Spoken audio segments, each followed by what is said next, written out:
All I wanted to do today after work was get home and wash my friggin' truck.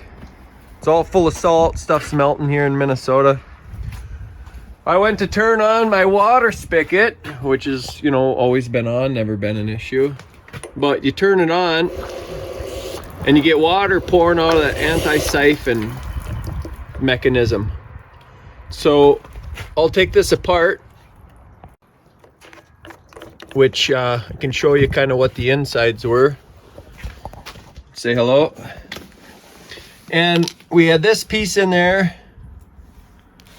The O-ring was shot, or a flat washer was shot.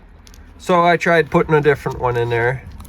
This O-ring here was getting kind of cracked and shot. So I had put a different one in there.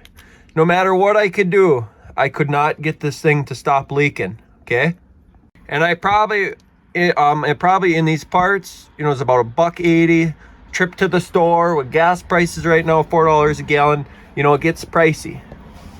Well, I had this little O-ring. Here's a penny. You know, this is a penny, 1 cent. I had this laying around. It's about the same diameter as that penny, okay? I replaced this O-ring on the outside, but that doesn't matter at this point. And what I'm gonna do is just completely block that off. It'll look like this. Basically, is what it's gonna look like. And let me throw that in there quick. So, first thing, plop this O-ring in there, okay? And I don't know if you're a heads up guy or heads down guy, but probably doesn't matter. You could put heads up, that's fine. Then I guess the person that finds it, takes it apart, will have good luck. Put this cap on. So I can get it straight here.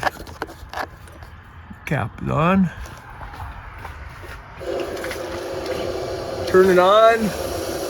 No leaks. Hose goes. Everything's fine. I'm gonna run it like this because I'm sick and tired of water dripping out of this damn thing getting on the side of my house. Look at that. Getting water everywhere. You know what happens? The water freezes. But so thanks for watching. Enjoy. Beautiful sunshiny day. Get my truck all shined up, spiffed up. And again, as always, thanks for watching.